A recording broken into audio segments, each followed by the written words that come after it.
राधे राधे दोस्तों, आप सभी का स्वागत है हमारे चैनल दिव्य हिंदू कथा में। चलिए आज सुनते हैं नरक चतुर्दशी व्रत कथा। दीपावली से एक दिन पूर्व कार्तिक मास के कृष्ण पक्ष की चतुर्दशी तिथि को नरक चतुर्दशी, रूप चतुर्दशी या काली चौदस के रूप में मनाया जाता है। यह दिन पापों से मुक्ति, सुंदरता, स्वास्थ्य और अकाल मृत्यु से रक्षा का प्रतीक माना गया है। इस दिन भगवान श्री कृष्ण द्वारा राक्षस नरकासुर का वध किया गया था, इसलिए इसे नरक चतुर्दशी भी कहा गया है। बहुत समय पहले असुर राज नरकासुर का आतंक पूरी पृथ्वी लोक और देवलोक में फैल गया था। वह प्राग ज्योतिषपुर नामक राज्य का राजा था और अपनी शक्ति से देवताओं, मनुष्यों, ऋषियों को कष्ट देने लगा। उसने इंद्र का छत्र और अनेक रत्न चुरा लिए थे।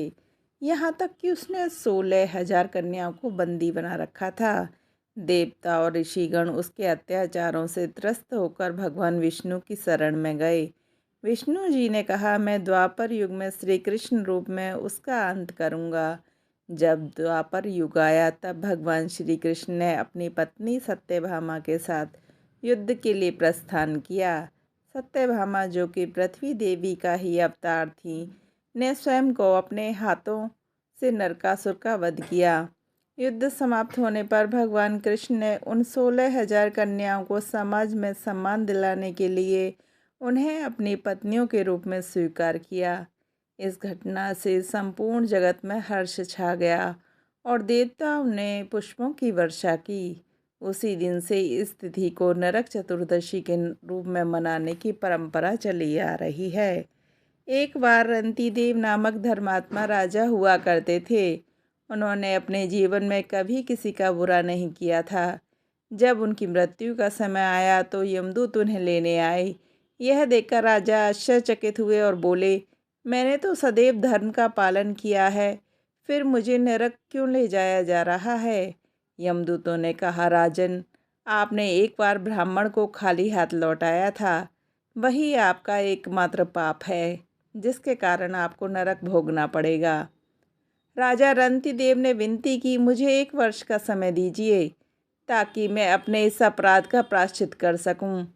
यमदूतों ने अनुमति दी। तब राजा ने ऋषियों से समाधान पूछा।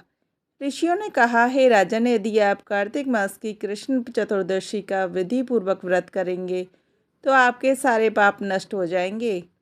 राजा ने विधिवत व्रत किया, ब्राह्मणों को भोजन कराया और उनसे क्षमा मांगी।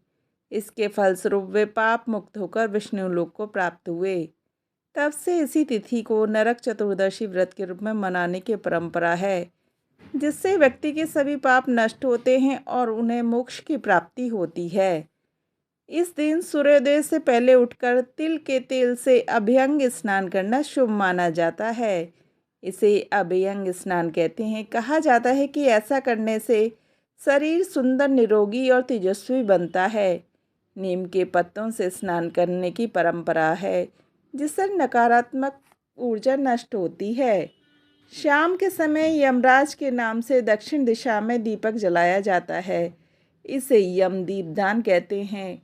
इससे अकाल मृत्यु का भय समाप्त होता है। दीपक सरसों के तेल का होना चाहिए और उसमें 4 बत्तियां लगाई जाती हैं। दीपक को द्वार, चौराहे या घर के बाहर किसी पवित्र स्थान पर रखा जाता है। शाम के समय भगवान विष्णु, श्री कृष्ण, यमराज की पूजा की जाती है। चतुर्दशी की रात को माता काली की आराधना करने का भी विधान है, क्योंकि यह रात्रि काली चौदस के नाम से भी जानी जाती है। इस दिन दीप जलाने से मनुष्य के समस्त पाप नष्ट होते हैं और उनके जीवन में सुख और शांति का वास होता है। कहा जाता है कि इस दिन स्नान, दान, दीपदान से व्यक्ति का रूप, सौंदर्य और तेज की प्राप्ति होती है।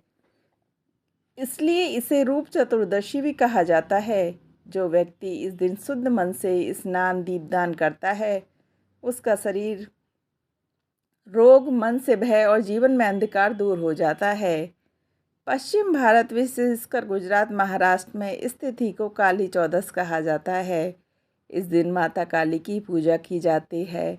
मान्यता है कि काली माता अपने भक्तों की बुरी शक्तियों से रक्षा करती है। काली चौदस की रात्रि में तंत्र साधना और देवी उपासना विशेष फलदायी मानी जाती है।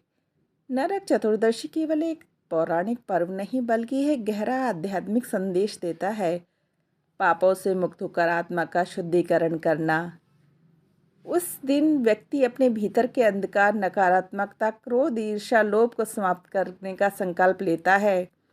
दीपक इस बात का प्रतीक है कि हमें अपने भीतर के अंधकार को मिटाकर ज्ञान का प्रकाश फैलाना चाहिए। इस दिन तिल के तेल से शरीर पर उपटन लगाने से रूप और सौंदर्य बढ़ता है। यमराज के नाम से दीपदान करने वाला व्यक्ति अकाल मृत्यु से मुक्त होता है। इस दिन घर के प्रत्येक कोने में दीपक जलाने से दरिद्रता, रोग और दोष दूर होते हैं। यह दीपावली की 5 वर्षीय उत्सव का दूसरा दिन माना जाता है, जिसे छोटी दीपावली भी कहते हैं।